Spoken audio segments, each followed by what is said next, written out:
Bienvenue à tous. Merci de votre participation. Pour écouter notre session en français, veuillez cliquer en bas de votre écran sur l'onglet Interprétation et sélectionner le drapeau français. Hello, bonjour, habari za leo. My name is Daniel Adeniyi, a professional officer at ICLEI Africa. My name is Sinetemba Mtetwa, an intern at ICLEI Africa. My name is Paul Curry, Manager of the Urban Systems Unit at ICLEI Africa. On behalf of ICLEI Africa, the African Centre for Cities, Our Future Cities and Partners, I'm excited to welcome all of you to the Rise Africa 2021 Action Festival.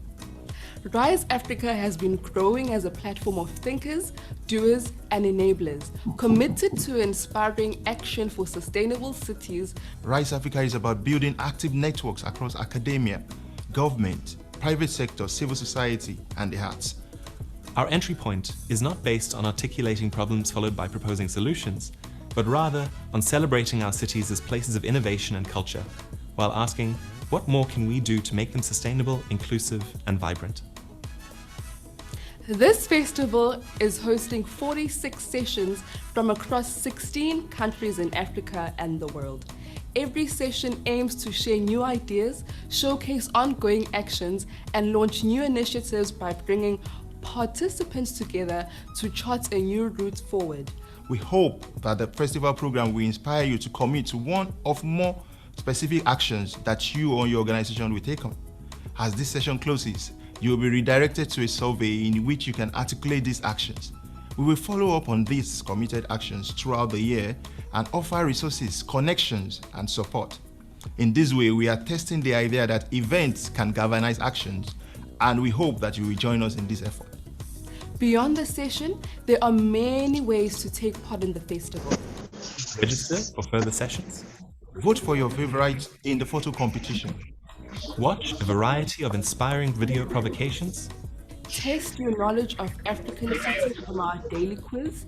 And listen and dance to the Rise Africa 2021 playlist. We hope that you will make all the attempts to reach out to new people and build long-lasting connections. Before we begin, it is important to note that this session is being recorded, and that by participating, you are consenting to be recorded. All the recordings will be available on the program page after the festival. And may I say that creative expression is vital for creating new futures for our cities. So we invite you to enter this session in the spirit of creativity and dreaming. Thank you very much. Look at how far you have come. Look at how far you are going, from the rubbles of the city to royalty. Yes, you are the stuff that legends are made from. We come from Abantu of the crackling fire, Abantu that come alive around the burning, Abantu that set the air alight with blazing voices, Abantu that chanted for freedom from the front lines, spreading struggle songs from yesteryears like a wildfire, igniting all the way up to touch the skies. Harambe! I come from the urban legends who placed their lives on those lines. I want to be heard. I want our stories to be told. I want our songs to be sung by the children. Go on then. Tell the children that they are the stuff that legends are made from. You are. Yes, you are the stuff that legends are made from.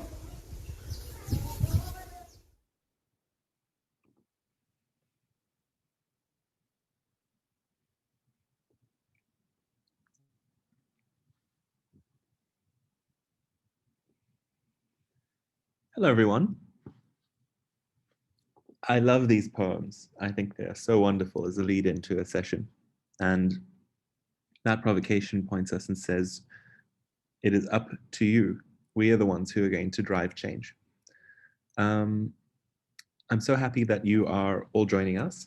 As you will have seen, we had a last-minute shift in sessions.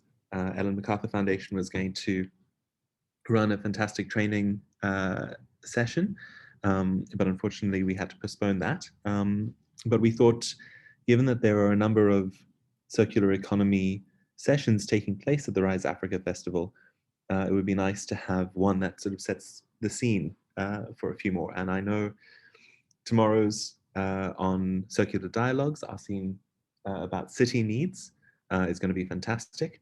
The one on Wednesday, which is the role of higher education in offering leadership for circular economy, is going to be very exciting.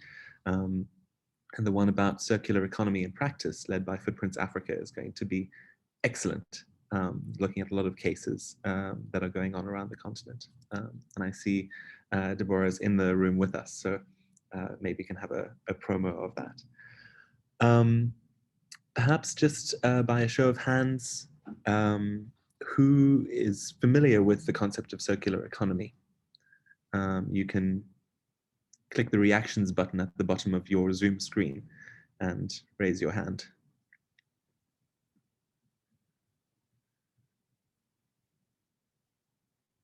So I count 3 thumbs up and 4 raised hands, 4 thumbs up. The thumbs tend to disappear after a while, but so I take it that sort of about half of our group are familiar. So the way that we wanted to structure this session, sorry, I haven't introduced myself. I've just come from the core session at RISE, so where I was introduced. My name is Paul Curry. I'm the manager of the Urban Systems Unit at ICLEI Africa, and we work on supporting local government to think in systems with regards to food, water, waste systems, and here the concept of circular economy and how it applies to cities is of interest to us.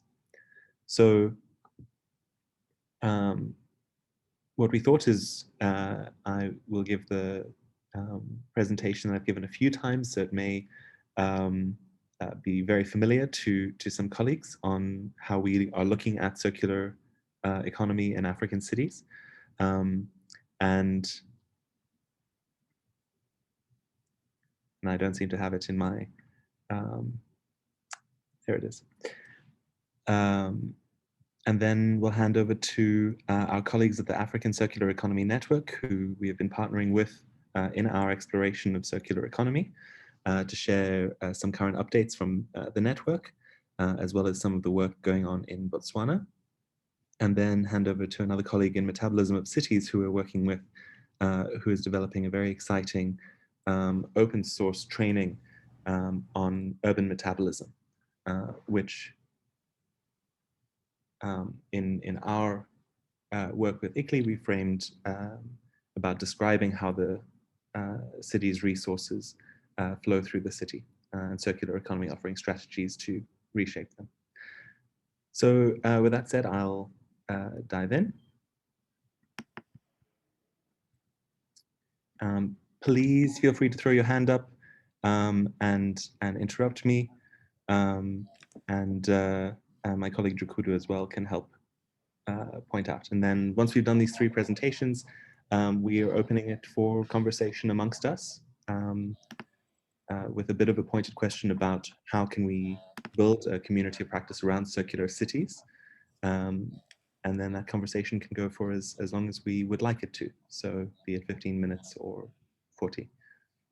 So Circular African Cities 101, a crash course and a meet and greet. I've just given you the agenda off the top of my head, but here it is in writing.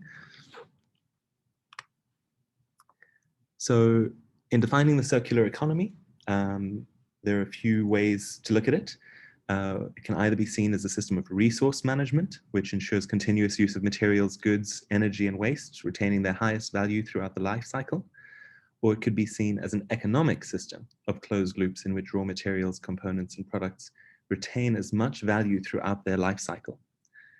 So often circular economy is seen as very similar to recycling, and those are used as corollaries or waste management. And so we working in our advocacy to help cities broaden the understanding and that actually recycling is only making use of material value, not necessarily the value of that product or service in its whole form. And so how can we keep that service in cycle more before we finally get to the end of life and have to work out how to do something with its materials? There are enablers which are required, so investing in renewable energy and resources, new design thinking for a whole of life process, and early stage mitigation of our impacts. The realization that we've come to over the last years is, if we are going to talk about these concepts in a paradigm of rapid urbanization and growth, you have to look at regeneration.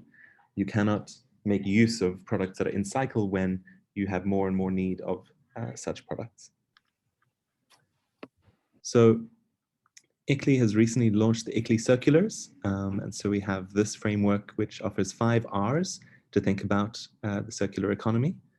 And so we've got recover, rethink, regenerate, reuse, and reduce. Or in other words, closing the loop, redesigning the system, harmonizing with nature, use things for longer, and do better with less. So, I heard a noise. Does someone want to come in and ask a question? So I invite you to have a look at this on the ICLEI Circulars platform. It's the action framework.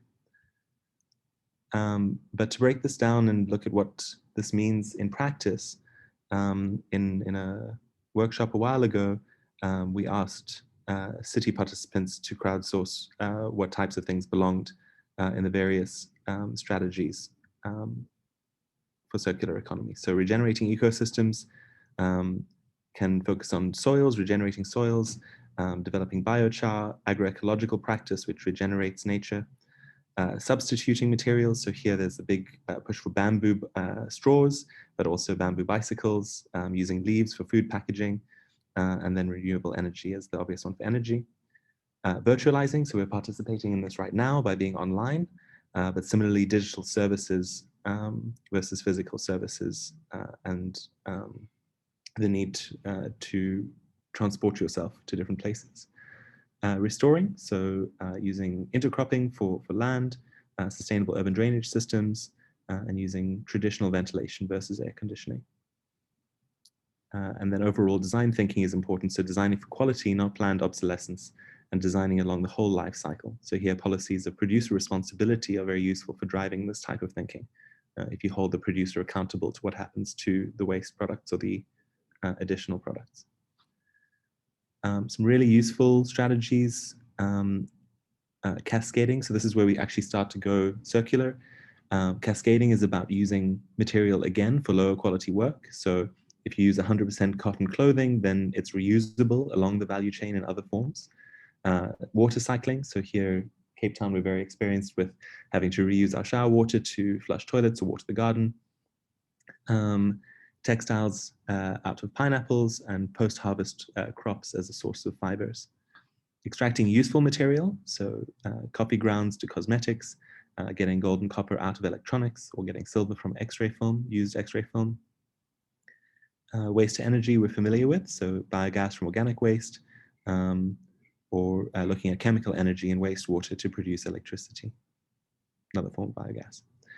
Regenerating nature here, creating fertilizer from wastewater sludge. Mushrooms can be grown in coffee grounds, a lot of pig feed from organic waste. And someone had the example of coconut husk flower pots as another use. Sharing, so industrial symbiosis is famous for bringing different industries together. The outputs of one industry is the inputs of another, and this requires a lot of trust and coordination. But also sharing economies, such as farmers sharing tools or equipment, carpooling, and other things like that.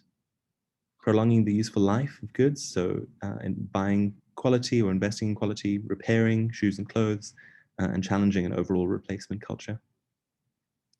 Reusing and redistributing, so Fairphone has a model of recovered parts, or modular phone design. Here the fashion industry shapes popular consumption, and so a lot of they can have a lot of leadership. And then finally refurbish and remanufacture, so refurbishing electronics from waste, upcycling, and returning machines to the producers of those machines directly to remanufacture. And then finally, the recycling is the lowest return on value because it's recycling a material, not a service. But here, material recycling facilities, employment opportunities are cited from this, and then separation and collection is vital. So these conversations happened a while back, and from it there were three key gaps, which is that the strategies are not acknowledging social considerations in our cities. They're not explicitly connected to governance processes, and there's already a lot going on which is not recognized necessarily under the banner of circular economy, but which is contributing to these strategies. And this can be either traditional knowledge or existing businesses that are working under a different banner. And so as part of a process with many colleagues within the African Circular Economy Network and in our wider networks, we got together to develop a discussion piece which explored these ideas, and from that developed 7 considerations for how circular economy should be implemented within African cities. And my colleague Jakuru made a fantastic micro presentation for the Nature of Cities Festival a while ago, and I would like to share it here. I'm doing a very bad job of being smooth with my sharing.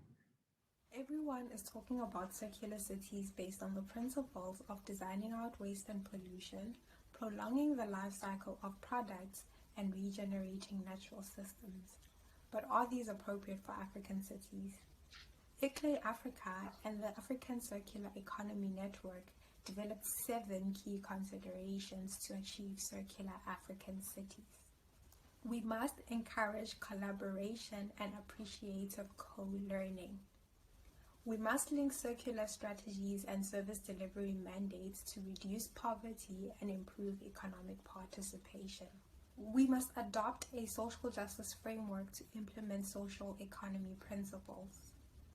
We must acknowledge and support existing indigenous and traditional practices. We must invest in natural regeneration to reduce the expense and material outlay of built infrastructure. We must align governance frameworks with circular economy principles and local government priorities to create enabling environments. Lastly, we must improve access to finance for young innovators, for small businesses, for established entrepreneurs, and for large-scale infrastructure projects.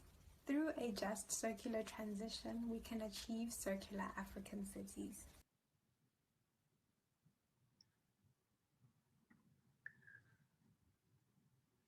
So that discussion paper is still being finalized, and in fact has become serialized, and I think can be the subject of some further conversation later.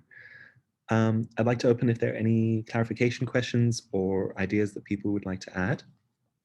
Otherwise, I will hand over to my colleagues. Feel free to either raise a hand or unmute.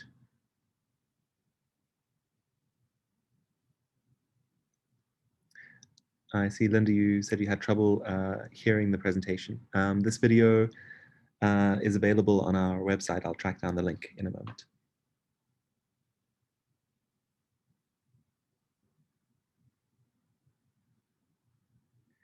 Cody Hebel, fond of innovation being combined with sustainability. Great. Yeah, I think there've been, from our work, we're seeing that circular economy is led very much by private sector businesses who are more adaptable. And so working out how local governments or government can enable this and support better, either with financing tools or policies, is something we're keen on exploring. Great. I'm going to then welcome Peter from African Circular Economy Network to share an update of current work, where the network is at. And then, Peter, maybe you can hand over to Yame. Thank you, Paul. Yes, as Paul said, my name's Peter Desmond. I'm one of the co-founders of the African Circular Economy Network.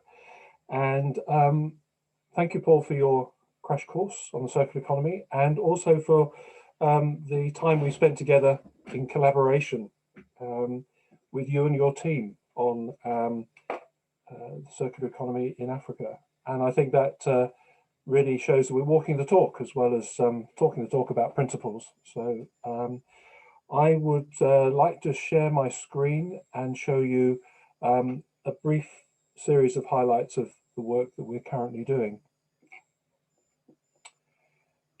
Okay.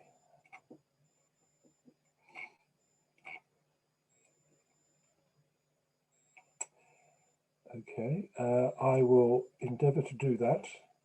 Yep, here we go.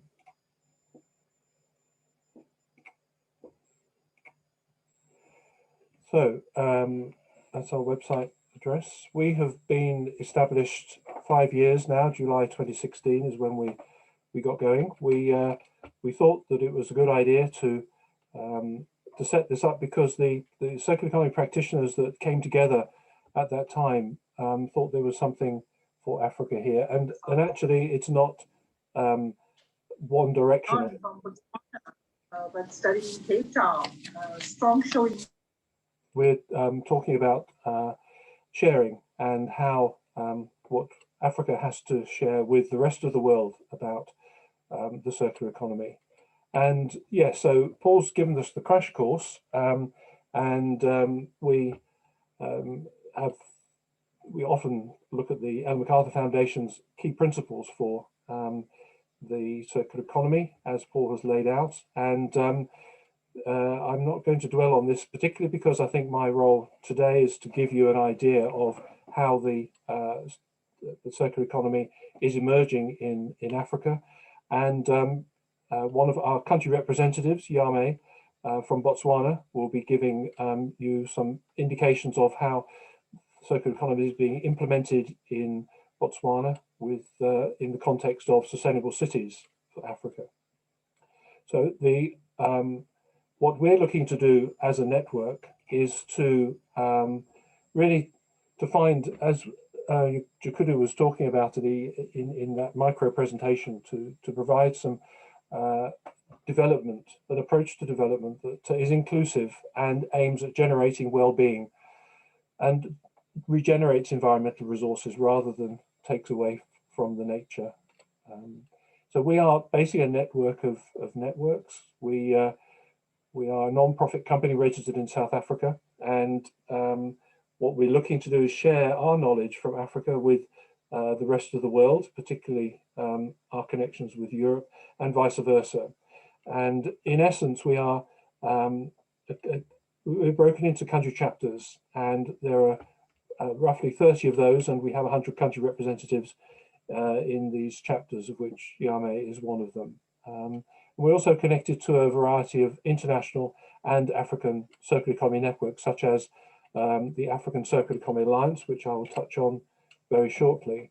These are the list of some of the chapters where we are based in Africa. And we used to have on our website a map which showed some of the case studies. And one of our approaches to our work is very much case study based, which we've been doing in collaboration again with another organization working in Africa, Footprint Africa, who are based in Ghana, and Deborah is here representing Footprint Africa. And we have collaborated with them to produce a report which will be available. I'm sure Deborah can put the link to that report in the chat so that you can see some of the examples, some of which are mentioned here, but that report deals with overall 60 cases, of which 23 are done in quite a lot of detail. But now what's happened is we have an alternative way of looking at case studies, working with an organization called Grid Arendal. We have used the information that Footprint Africa has generated and put it onto an interactive map. And this is available on the ACEN website under the link resources and case studies page. Now the chapters work independently, although working together in regions. And primarily, we are looking to promote the circular economy within the chapter, within the country, but also between chapters, sharing circular case studies and projects. As I said before, we do collaborate with organizations, including the African Development Bank and other private sector organizations, but also policymakers. including the African Circular Economy Alliance and the African Union. We also recently established an academic program which is starting fundamentally with a research group that we're doing again in collaboration with the Circular Economy Innovation Partnership in Lagos, Nigeria, to learn more about the research that is currently going on and to consider what research on the circular economy can be done in the future. We're also members of or partners with organizations outside of Africa, such as the Holland Circuit Hotspot, the Ellen MacArthur Foundation, and the Circular Economy Club. And the most recent innovation, and we're just in the process of signing an agreement with an organization called Ecolab in Portugal and some partners in Latin America to establish a South-South-North collaboration where partners come together in the global South with support from the Portuguese, a Portuguese consultancy. And this was launched at an event that Ecolab ran a week or so ago, and it was announced by a Portuguese minister for international relations, I think her title is. So this is just about to get going. And the thing I then wanted to end on was that this is a diagram, may look a bit complicated, but let me try and explain it. What I've said before really focuses very much on the network. What can we do as a network, which for the last 5 years has been dependent very heavily on people's time. It's been a pro bono voluntary network. So what we've managed to achieve is really without any sustainable funding. That is changing now. We're now seeking such funding, and we're starting to employ staff members to create a secretariat and an infrastructure. The focus will be very much on chapter and city level projects and events, and develop those strategic relationships that we've established over the last 5 years. What we realized was that without a significant partner, we would not be able to take this to any other level. We have been involved in a European Commission project, which was headed up by Trinomics, a Dutch consultancy. And after we'd finished writing 3 country reports as part of that project in Morocco, Kenya, and Rwanda, Trinomics and ACEN came together to discuss how we could work, collaborate to take things further in Africa. And so we've created the ACEN Foundation, which is about to be officially launched. The website is being developed and communications are going to be sent out very shortly about this. But to give you a little bit of a preview, the purpose of the foundation is to create one thing, amongst others, a database of circular economy experts who will, to a large extent, come from the database that we currently run of members, those 100 country representatives and others, ourselves, and those experts will then be available for undertaking projects across the region and the continent. The additional matter will be the development of capacity building initiatives, including research, curriculum material and training material for academic and also for business and entrepreneurs. And the foundation will be relying on the expertise that Trinomics has of presenting and answering calls for proposals in order to achieve that. So that's what we're currently up to, and I think ACEN is now moving on to another phase in its journey to assist the transition to a circular economy in Africa, and we'll continue to do that in collaboration with others. And so, if anybody is interested to discuss potential collaboration, then please get in touch with us. I did have a slide. The email address is info@acen.africa, ACEN.Africa, info@. And I think I'd like to now invite one of our country representatives in Botswana, Yame, to give us some information about the work that he's doing in Botswana on sustainable cities in Africa. So welcome, Yame, and thank you for sharing with us. I'll hand over to you now, and then please hand back to Paul afterwards. Hi, thank you. Yes, thank you, Peter, for that introduction. And I think just continuing on from your very insightful presentation, I think if anybody had noticed anything about Peter's presentation, the case studies, Botswana didn't have anything coming out there.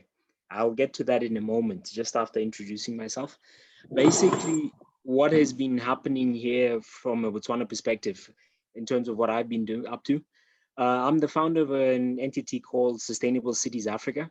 Like the name implies, basically, we've been looking to basically bring a local narrative to what you would have known previously as smart cities, but basically trying to promote this concept of sustainable cities and bring it into the Botswana context. So the way we have basically framed the enterprise is actually focusing on three main aspects. This is one, focusing on the co-creation or the facilitation of what are called sustainable city strategies. These are the integrated holistic frameworks for the city itself, so that it's a long-term vision, but with priority thematic areas and looking at what are those projects that are key to the delivery of the sustainability of the city. And also more importantly, how do you finance this? And then also how do you basically measure whether your performance, whether you're coming or going. The second aspect is we realized very quickly was that you need to work collaboratively. So this idea of basically a cluster approach. For most of you who know of clusters, we don't actually have clusters in the truly African sense, and we don't have that ability to actually now develop them. So this is becoming more and more important when you actually start to consider this issue of how do you promote growth and competitiveness of other economies and the like. And then the last thing, which is probably the most important, which is actually now how do we actually now create these almost initiatives, these pilots or demonstrators that are aligned to this. So that issue of basically showing the tangible ways in which you can actually now start to put in place projects that actually show you how we're going towards developing these sustainable cities and get a lot of almost groundswell of activity around this and bring different stakeholders into play. So this is basically what the journey that I've been on for about approximately now the last, I'd say 5 years now. And it's along this journey that obviously when you're talking to an integrated holistic framework for cities, aspects such as social economy, digital economy, and most importantly now, obviously in the advent of climate change and climate action, this issue of circular economy is actually priority in this context. And this is where I actually got linked up with the African Circular Economy Network. And I saw very quickly that Botswana needs to be part of this conversation, but also this was a chance for me to actually now start to crowd in this aspect and create almost a way in which these issues can actually now start to come into play in a Botswana context. One thing that I really would like to emphasize here, when you're looking at both this issue of sustainable cities and also circular economy, and this really touches on the key takeaways that I really would like to leave you with today. Three things really I would like to share. These issues could take a whole day, could be a week-long conversation, but I really felt these are the three issues that I felt were most relevant in today's conversation. And that is that we need to really be looking at how, when we're looking at circular economy and sustainability for African cities, three issues. One, we must not only understand, but we must own our narrative. We need to bring this home to really reflect on what are the key issues in our context, because as we know, cities are very dynamic, very complex systems. They're actually systems of systems. So it's really a case of now, how do we understand that in our context? How do we really now internalize and actually start to make a more informed, having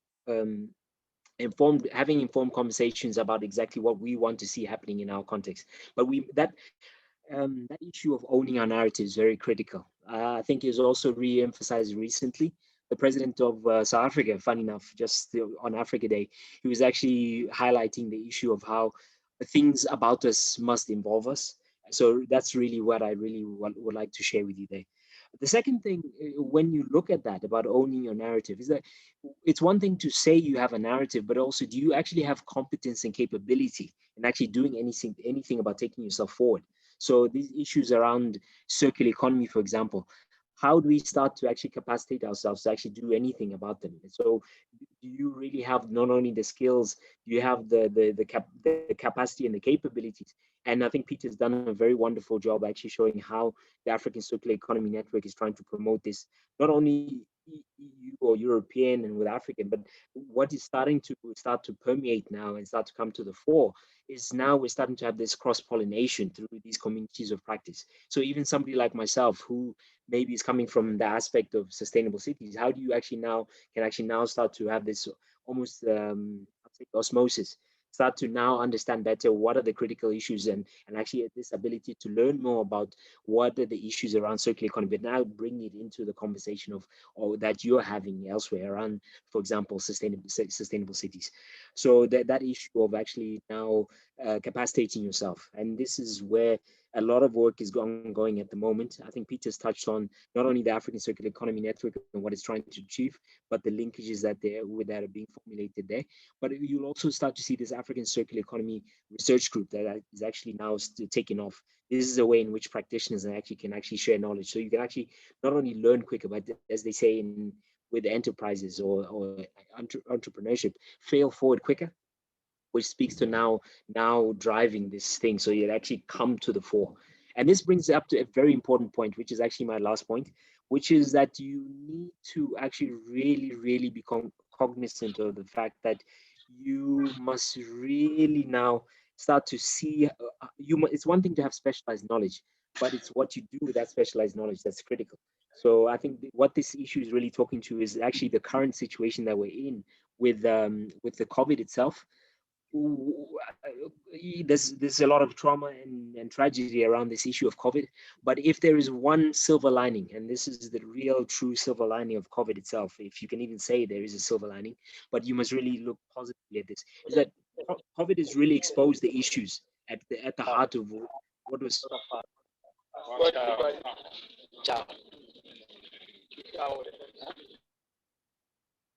Yeah, the COVID has really exposed the inequality, breakdown in economic systems, what wasn't working. So really, it's a chance. The post-COVID world doesn't exist yet because we really now have to start making informed decisions around that recovery. So that issue of this window of actually now starting to almost frame what we would like to see happening and what not build back better, but really build forward better, which is, I think, is really at the heart of these issues that we're having today. It's about how do we now start to frame these conversations, these narratives, so that they actually now start to achieve the things, the outcomes we'd like to see happening. So this post-COVID regeneration is really a very important moment that we have right now to actually start to take an opportunity to almost approach it from a collective collaborative approach. So I hope you got that collective collaborative approach, because you're actually dealing with issues at a macro level, probably as a meso level, but also now start to have local ownership so that these things now can start to play itself here. And I think that's where really I would really like to touch on from a Botswana perspective because of what Peter's just shown. One of the things that has really come to the fore, I think Peter's just touched on the continental review of circular economy that was commissioned, and Trinomics led that study in partnership with the African Circular Economy Network.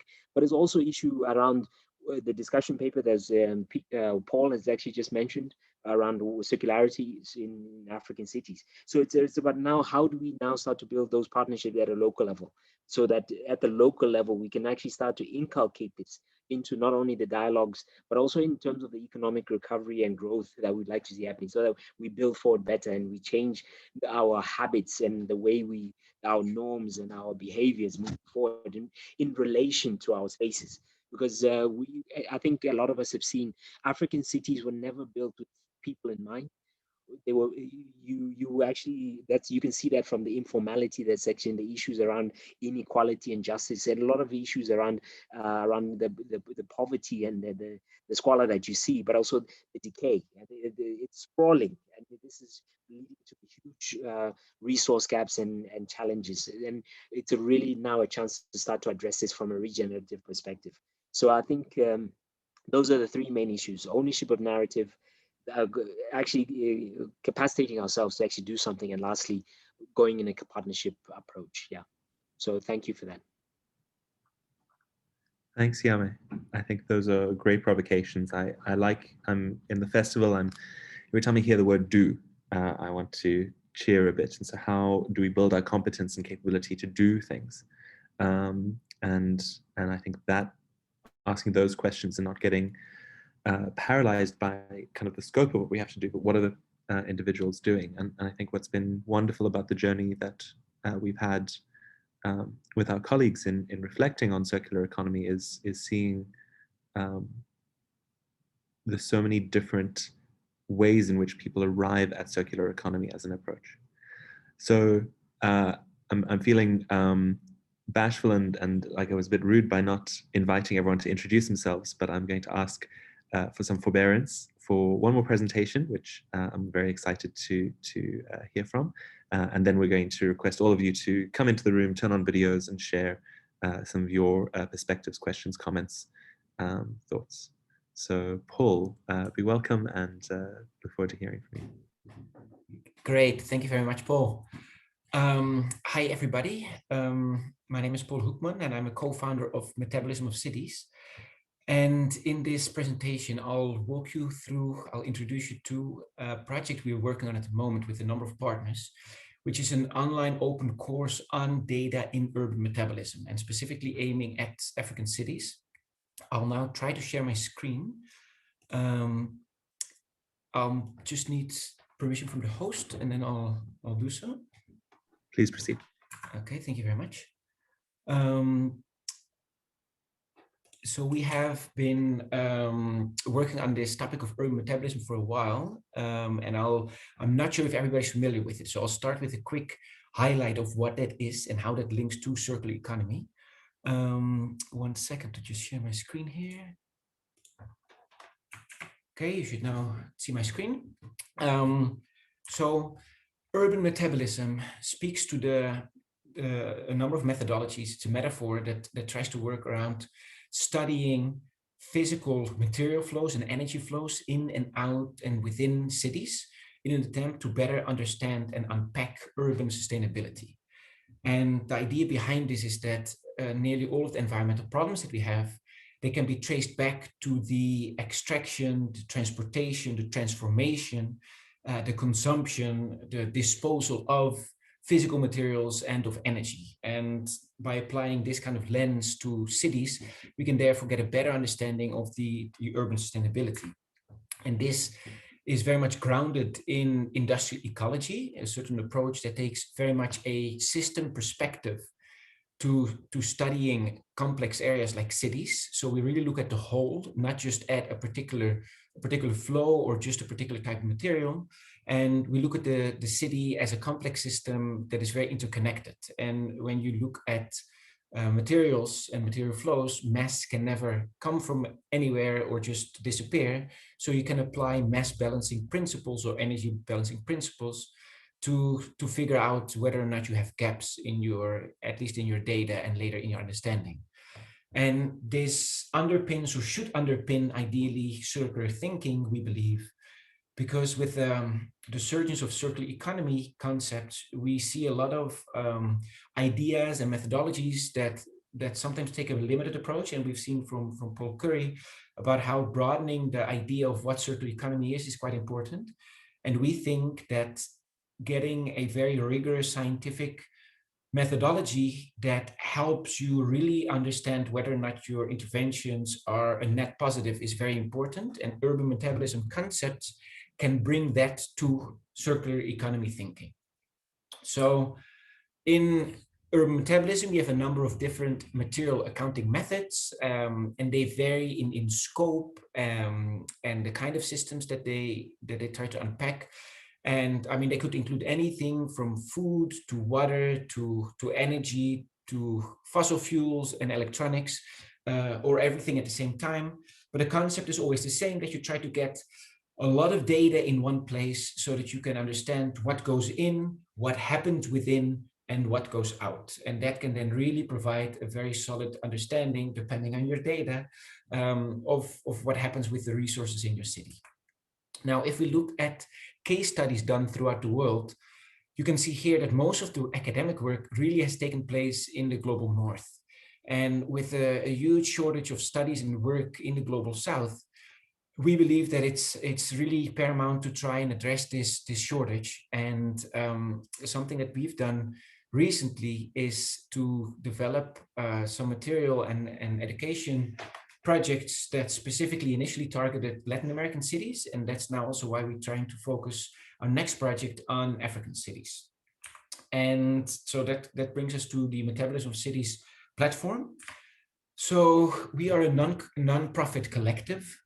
And that really means we are a group of people that work together from a professional or academic or just a personal capacity on the topic of urban metabolism and running projects together. But all of the projects try to help through collaborations to share and create knowledge and to accelerate the uptake of this in policy and practice of these urban metabolism concepts. And we do a lot of that through the development of open source websites, platforms, tools, and open access reports and knowledge that we produce. So we really embrace that philosophy. And at this point, we run a network of websites that address this in a number of different ways, from a data hub to an education hub to an online library and multimedia hub and a number of other projects and websites. Now, if we look specifically at doing studies and doing this kind of work, like I said, data is needed in order to do anything in this field, you can understand. But we face a lot of problems in any city where we try to do this work, not just in African cities. And principally that the data that are required are very time consuming to collect, often very difficult to access, not just because it's not clear where it is, but also because you need some engagement with individual people or organizations to get the data unlocked. It's also very scattered, not in a single place, and formats are very inconsistent, requiring transformation of data to be consistent and to be usable. So all of these challenges led us to develop an online data portal. And we try to address these challenges by having a single place where we can collect and share data on urban metabolism and also make it consistent, make it openly accessible and browsable. So not just having one huge CSV file, but having browsable maps and charts and graphs that can really be accessed by anybody who has a browser and understands how to click on things. So it really lowers the bar to browse and to understand these data. Now, we set up that framework, but then we had to figure out how to get data in here. And we're doing that through teaching people how they can contribute to this platform. So not only is the source code open, but we also try to make it a collaborative project to try and add information to this. Many hands make light work, and any researcher or other person who tries to do this kind of work will have to replicate these efforts, even though someone else might have already done that. So it's really worthwhile to share your efforts by sharing your data. And at the same time, we try to teach people that may not have yet been exposed to this on how they can contribute. So it's basically a crowdsourcing endeavor in which we try to involve as many people as possible. And those that aren't yet familiar with urban metabolism or data that is required for these kind of studies, we set up a MOOC, an online open course, in which we teach people how all of this works, what are the concepts behind this, and how can you find and process and manage data. And that way, basically people go through, so here's the Spanish version that we launched earlier with a cohort in Latin America. But you'll go through a number of videos and instructions, and you have homework. And we guide the different cohorts with in-person classes as well, to talk people through it and also to build a community of people doing this from across a number of different cities and countries and work on this kind of project together as if it is any other class, with the exception that as you collect data, you do that online within our platform and you contribute to this bigger project. So as people go through their exercises and learn new skills on data management and on urban metabolism, their efforts to get these new skills contribute to this bigger platform and add data from maps to spreadsheets, to statistics, to photos and videos, to shapefiles. All these kind of pieces of information are added to this global repository that can then be used, and we have even further courses to learn how to do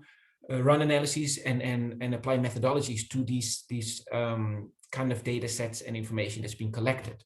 And then what you see is, here we see the Latin American cohort, that you get a lot of cities that are represented, and many more cities than would have otherwise been possible, than would have been represented online if we only base our project on academic studies.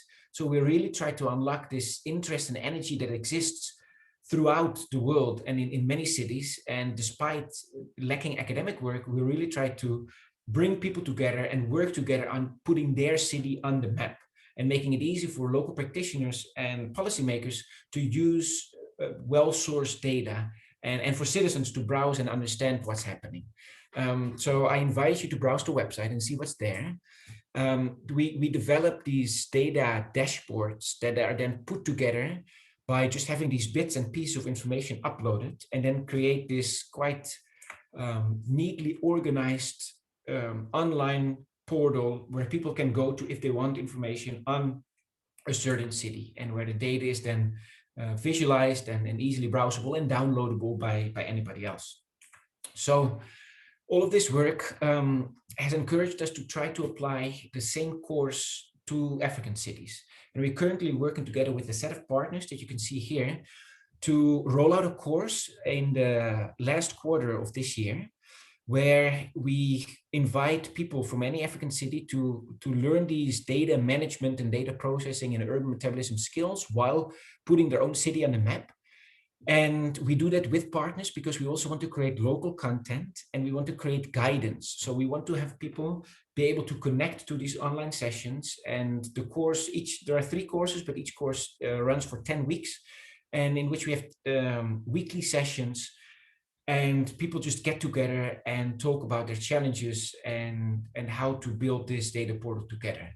So I would like to invite everybody, if you're interested, to pre-register online if you would like to partake in this course and learn these skills and contribute to this.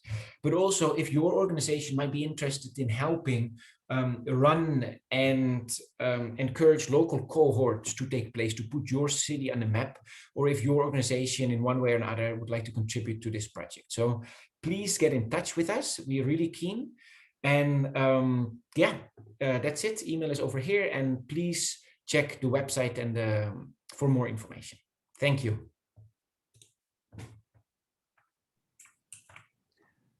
Thanks, Paul.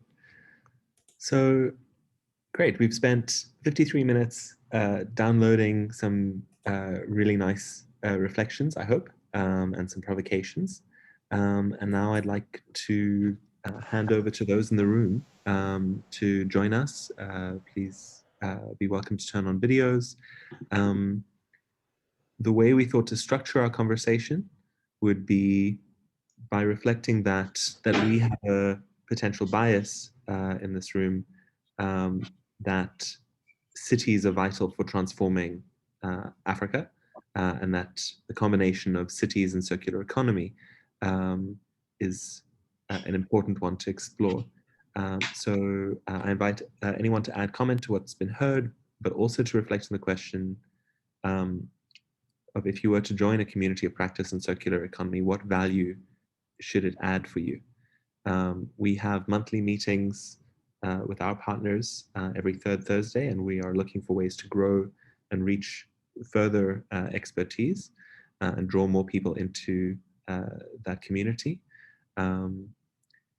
So how could that add value to your work? We'd be interested to know. So I'll leave the silence for someone to step in. Yeah, I'll go first if that's okay. Please, Lena. So my name's Lena Rosenio, and I'm founder and CEO of DeGraph Management, or DGM, and we're software specialists. We are property and waste management software specialists. And we work in Kenya. I'm in London, but I'm from Sierra Leone. We work in Nairobi and Accra, and we work with clients who manage buildings and are struggling to manage the waste that's generated by their buildings. And we've developed AI-enabled waste technology to incorporate all the key waste stakeholders, the waste generators, property managers, waste collectors, waste recyclers, county and central government, into a single platform to allow them to communicate and manage issues, feedback, track collections. And it's really important because our work has shown that there's not a lot of data, which was previously mentioned. So we're actually building data and analytics based on the types and amounts of waste the users generate, collect, and recycle. But we also provide regular capacity building. We incorporate recycling awareness training and just support our clients to recycle more. So, I mean, I like the question you asked about what value we are looking for. We're actually looking to add value to you and to everybody in this room. But I think at this stage, we're just looking to collaborate, to hold conversations, to see where we can add value in the circular economy. Because what we've been working in developing waste tech for the last year, and the uptake has been phenomenal, the engagement, the interest, because solid waste management is such a huge challenge on the continent. So I'll say that's all I'll say for now. I've got one of my other directors on the call as well. But great to be here, enjoying every moment of this webinar. Thank you. Thanks, Lila. Chris?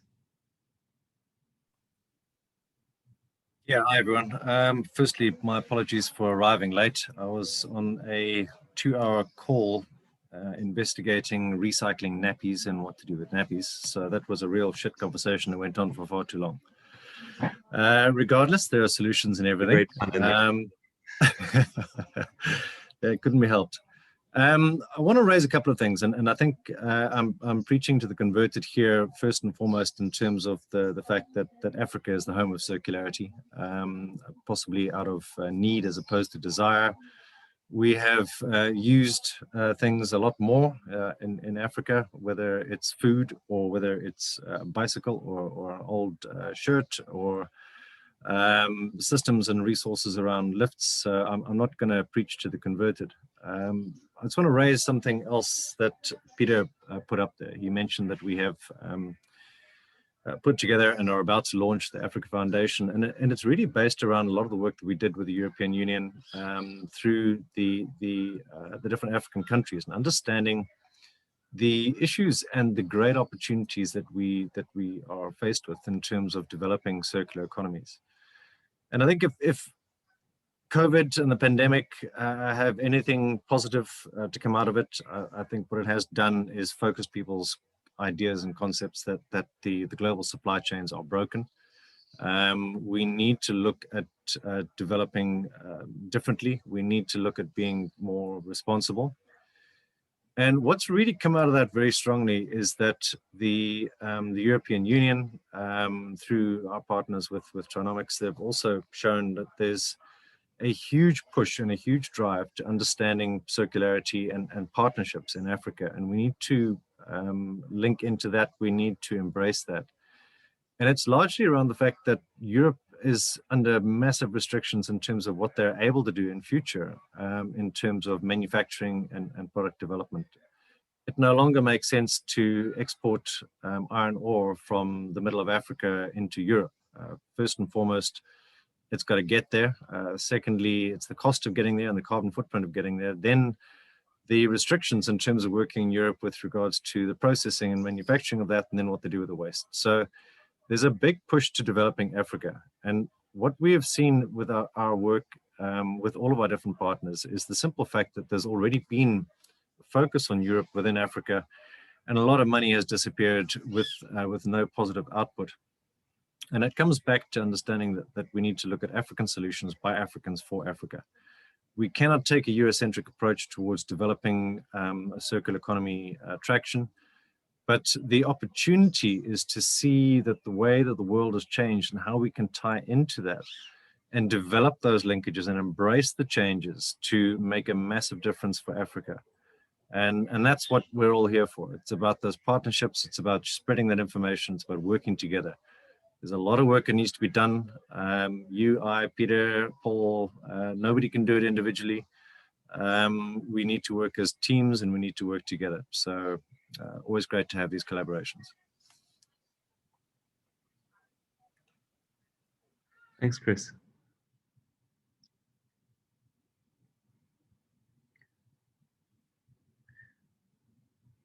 Can I invite further inputs or reflections, and particularly how we could take these collaborations further? What types of interactions could be useful in the future?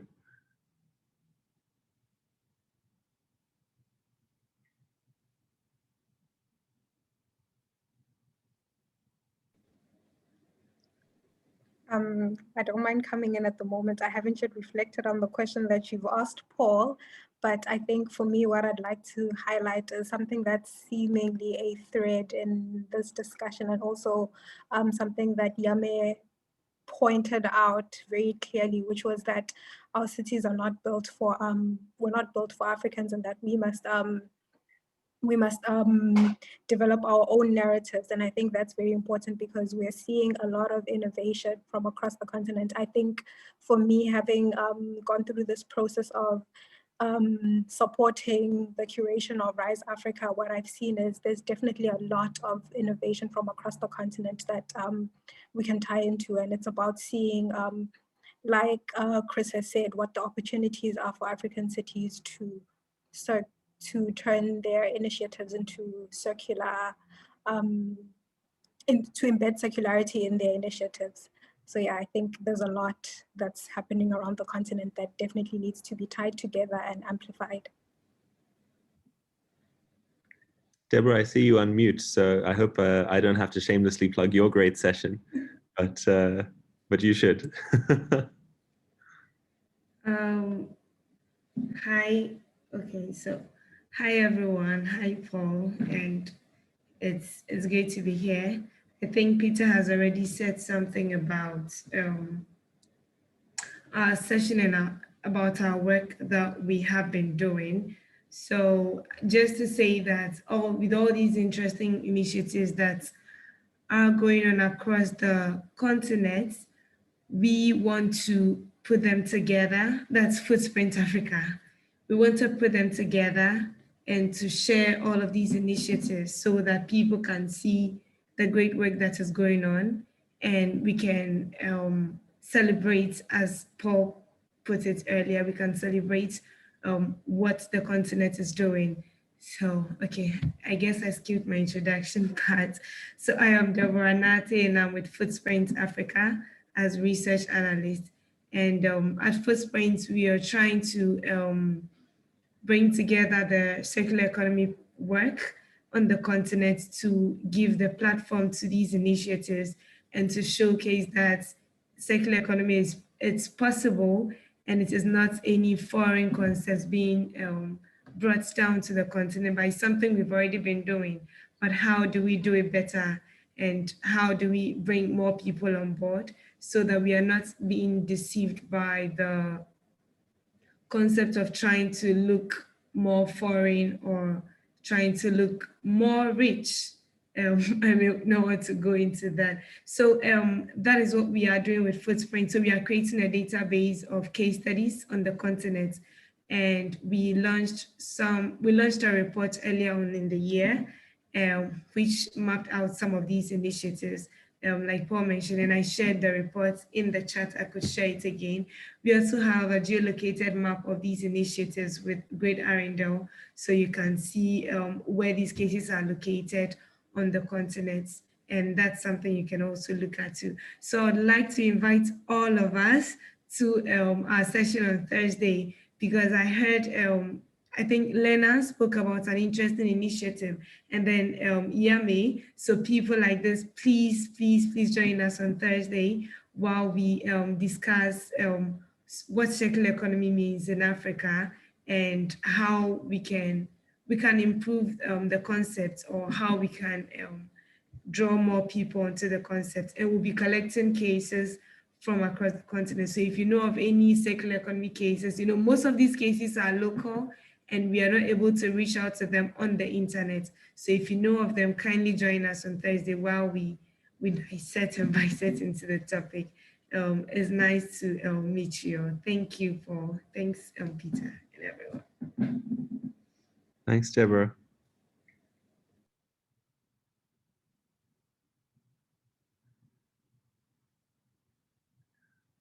So perhaps some of our unvideoed and muted participants, I don't necessarily want to call on names, but it'd be lovely to hear your voices and why you're here and what value these further conversations could add.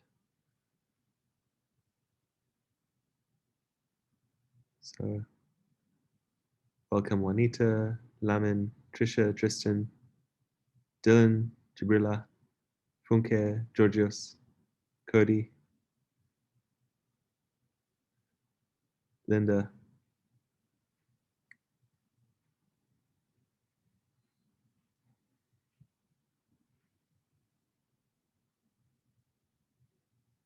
Your voices are welcome.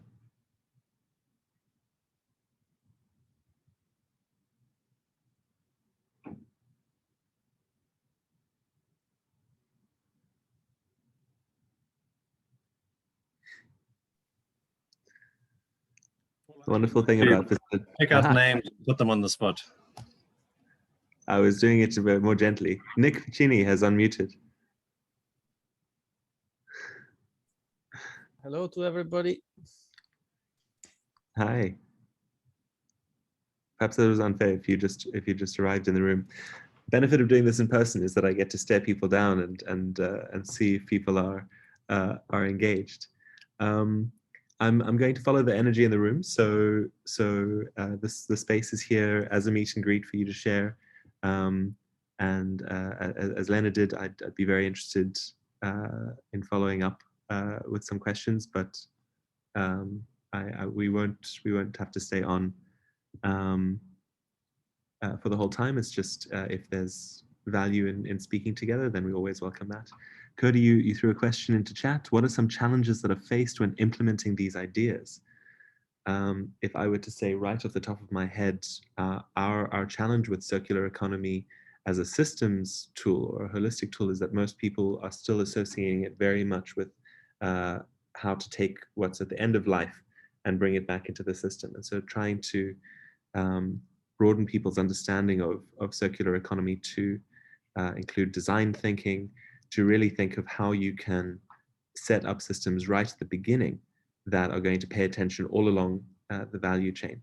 And that can be very hard when you're engaging with institutions that have locked in departments.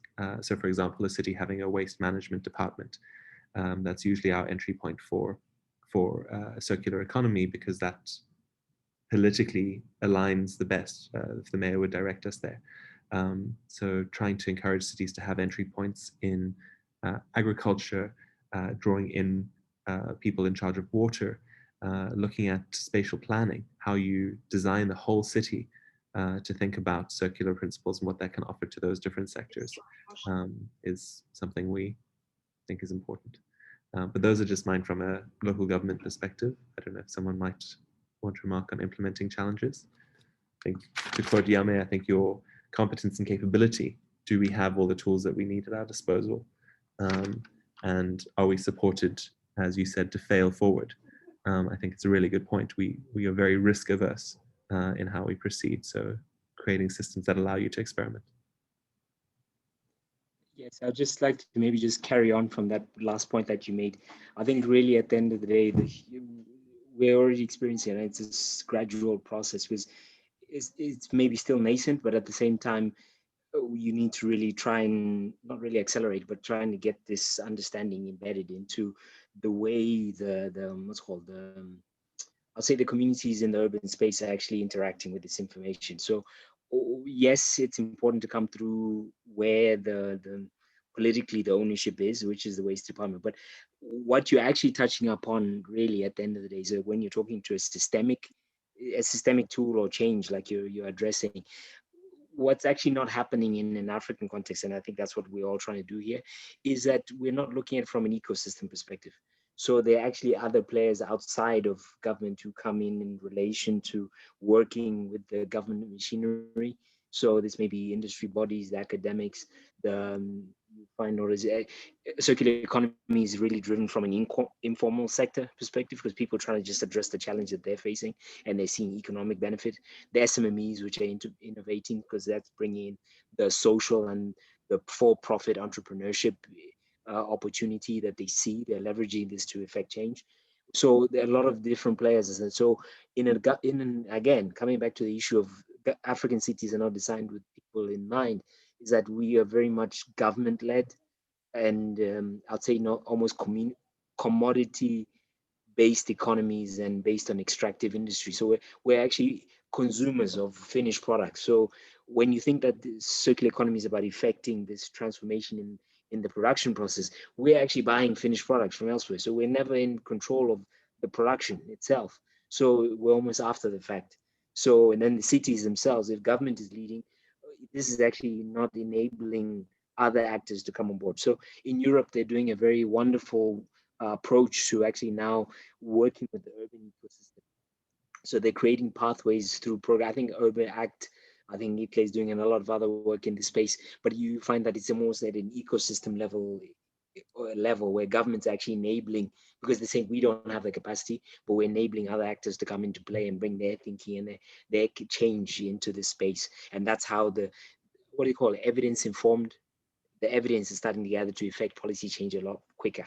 So it's actually ground up approach with the top down kind of enablement. So that's actually what's not happening in the African context. That ability to the ecosystem to actually start to accelerate this effect. Yeah, I think really what I'm getting at also is making it the business of business. If it's not now, it's systemic in the economy, then you're not making the business of business. So they're not really, yeah. Thanks. Paul, I think it's a great question that Cody has asked, and there's many answers, some generic, some more specific. As Chris is still on the call, I'm really interested to know how he would answer that question in the context of his previous call on recycling nappies. In the UK, I'm aware of an organisation in Brighton that's trying to do something similar. And I'm also aware that part of the problem is the use of human organic waste or human waste. So, Chris, are you able to share anything about the challenges that you're faced with on this project? Yeah, absolutely. I mean, for years, people have called me the recycling guy. It comes back to the previous conversation. The circular economy is not about recycling. Circular economy is about the incomes, the outputs, the multi-sectoral components in terms of infrastructure, education, health, transport, etc. Nappies, I always used to say you can recycle everything except nappies. Then I was taken on board by this group to investigate that. Now I know that there's 13 different technologies available internationally that will process nappies. So I'll take it back. You can recycle everything. The issues are in terms of understanding what is economically viable in every different area. So there's certain technologies from a European perspective that are awesome. I mean, they are brilliant technologies, but you need 150 euros a ton gate fee to make it economically viable.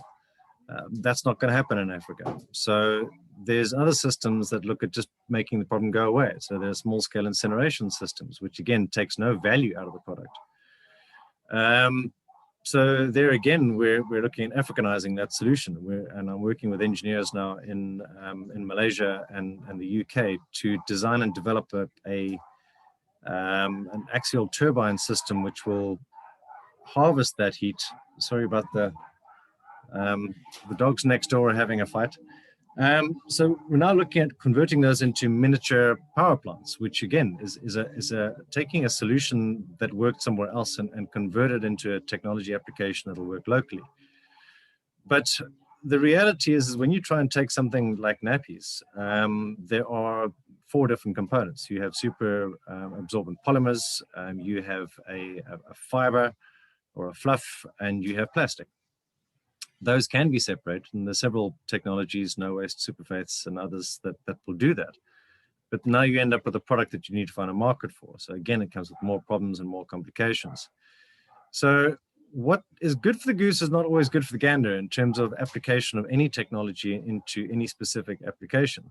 The best thing that actually came out of that entire conversation was one of our own directors from African Circular Economy Network, who was listening into the program, who said, why don't we just damn well design the things with biodegradable plastic so you can just compost a lot of it. And I couldn't argue with that logic at all. So we've got to look at what the different opportunities and applications are, but there are systems and solutions available for everything. The reality is one needs to choose what is going to work in a rural environment, in a peri-urban environment, in an urban environment. You need to understand the input costs, the output costs. You need to understand a life cycle assessment. So in reality, you know, what are your energy input costs? What are your costs of managing the wastewater coming out of it? There are so many different components to it. So everything needs to be assessed and addressed in terms of its context and its current reality. But absolutely, there are solutions for everything. So we've got to try and tie that down to other issues around compliance, legislation, and then look at the simple reality that separating nappies in Africa is not really a big problem. We're battling to collect all waste. So now you're talking about source separation for nappies when we've still got 42% of our waste ending up in our streets in South Africa, and in Africa it's probably in excess of 60%. So we need other issues to look at. So looking at nappies in isolation is a bit of a luxury when we have a much bigger residual waste problem, but there are great solutions and technologies for those as well. So put it into context. Thank you, Chris. Thanks, Chris. I think my experience with a lot of sustainability work is we know challenges, we propose solutions, and then we find a catchword like political will and just say, well, nothing's movable. And I think what Chris's sort of discussion really alludes to is that you have to look deeper into those mechanisms. What is behind that political will word, and actually break it open, because then you can find what are the little intervention points you can find to open that movement. So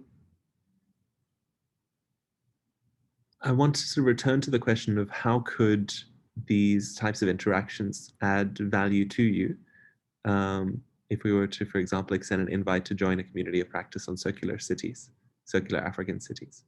How could that be of value to you? Because that'll frame our thinking as we move forward. There are a number of projects that are coming up at ICLEI Africa, and we are definitely wanting to finish our discussion paper and give that legs and get that into the right people's hands.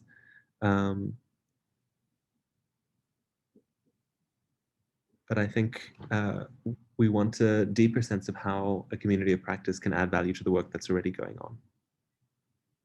And the chief one is through linking. So I mean, already I feel inspired by Chris's input just now. I do want to hear more from Lena on what utility you're thinking for these data that you're collecting. Where can that feed in potentially, and how would that work? So happy to share that now. Sure. So we originally were engaged in a program called Urban Links Africa, which is Innovate UK funding, Connected Places Catapult funding. And before we wrote a line of code, I think in developing tech, as I think it was, I can't remember who said it, about user-centered tech, it's really important to engage with the stakeholders first. So that's a key, that was our key entry point. So before we wrote a line of code, we met with property managers who manage the buildings. We met with the waste generators, the owners, the landlords, the tenants. We met with the suppliers, the waste collection companies, the waste recycling companies. And the key engaged stakeholders were government. We met with county and central government, because without their buy-in, the circular economy will just break down. So I think that, so we're piloting in Kenya. So we've reached a stage now where we've got a prototype. So where this program can add value to us is that we're happy to pilot the tech across continent. We're in Ghana, we're in Sierra Leone, we're in Gambia. So the aim is to prototype the tech across the continent, East and West Africa initially. We've engaged with South Africa, we've engaged with some stakeholders in South Africa. The problem is the same. Chris, you mentioned it, I think in Kenya, only 19% of waste is recycled currently. So the numbers are scary. So that's where we're at. So where can you add value to us? We're happy to come and prototype our tech, but also, I mean, Linda's on the line. Linda has developed some capacity building training courses that we deliver in partnership with delivering our tech, because it's not just about pushing the tech in, we have to build capacity as well. I don't know, Linda, if you're able to say a few words about the training that we're also incorporating with our technology, if you're on the line. Thanks, Linda. Thank you, Lena. Good afternoon, everyone. Great to be here. And just to add, in terms of the training that we're developing, it is very central to our offer and very much is a call to action. As Lena's alluded to, this is a global challenge, and our banner is no time to waste, reduce, reuse, recycle. And very much the training is geared towards the needs of the stakeholders, which are different, whether you're a waste collector, waste generator, recycler, as opposed to a manager who's managing a building or a landlord. So very much the training is bespoke, and it very much is informed by our stakeholders. So for instance, we did generate a survey, and 100% of all respondents expressed the desire and the need and to engage in the training. So we're very encouraged by this, and we feel that it will definitely add value. It's not just about it's not just about training and about how this can become part of people's behaviors and changing behaviors. It very much is about, you know, recognizing what's happening locally and tailoring it to specific needs. And what is very, very useful is that in addition to being award-winning software tech developers, we also have trainers who have trained for many, many years, both in Kenya, Ghana, and the UK. So very much it's about contextualizing the need for training within the, the local environment. So I'm happy to share more information about that if anyone's interested. Thank you. Thanks, Linda.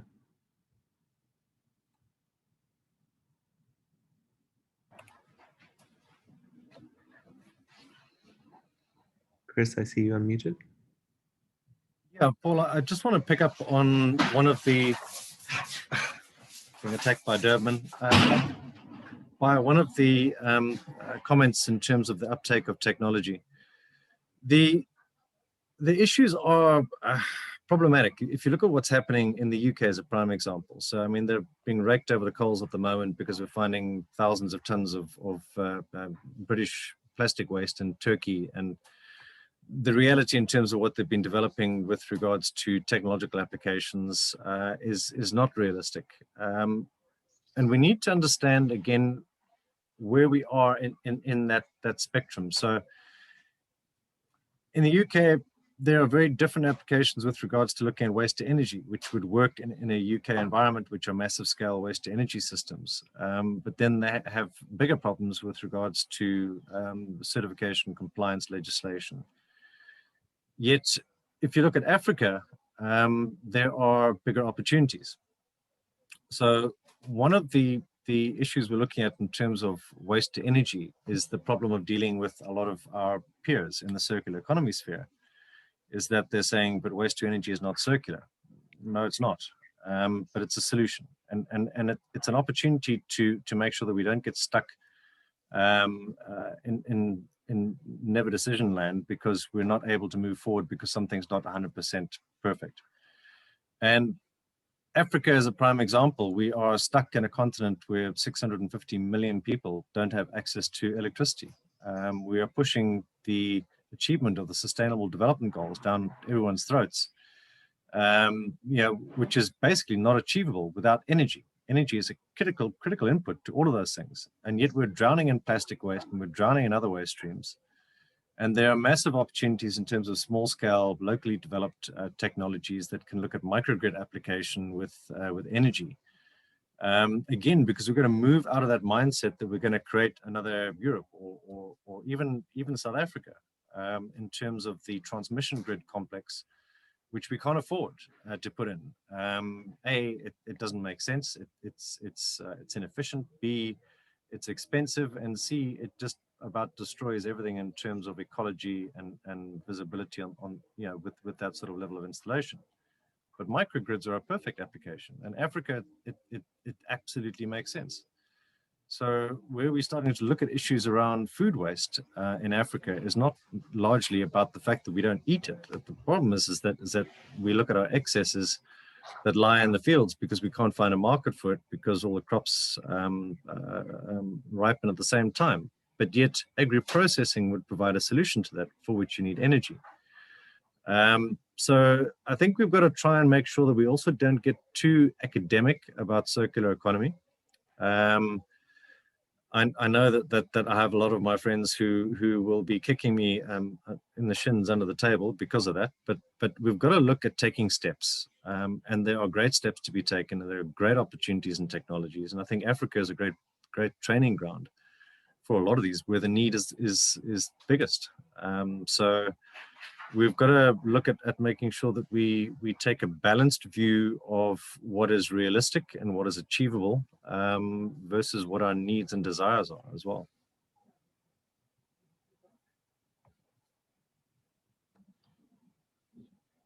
Thanks, Chris. I mean, I think the pragmatic point there is well taken, and I think people get paralyzed by needing the entire vision to be implemented at once, as opposed to having something that muddles through. And I think what's been enjoyable about the experience of exploring and understanding circular economy is that it is muddling and trying to work out, well, where are the touch points that are working? So perhaps this is a point where we can pause this conversation. There are 3 further circular economy sessions as part of the RISE Africa program, which I am very excited to participate in. Tomorrow is on city needs, and we'll be hearing from 3 cities that we've engaged with, Cape Town, Nairobi, and Accra, on their circular economy journeys, most of which have only just begun, and requesting input and reflections on the work that they're doing. On Thursday, EMF is looking at the role of knowledge for circular economy, and did I say Thursday? On Wednesday they're doing that, and on Thursday we're going to hear from Footprints Africa on these very pragmatic and powerful projects that are pushing circular economy forward. So thank you. Please do respond. You've all got my email from when I send out this notice. Please do shoot an email through. I know that we'll have a follow-up from this session with links to the trainings and the Circular African Cities Community of Practice. And we invite you to continue in this conversation. Cool. Thank you, everyone. Stay well and enjoy the rest of the festival. Thank you, Paul. Thank you, everyone. Bye, everybody. Thanks. Bye-bye. Thank you. Bye, everyone. Thanks, Yame.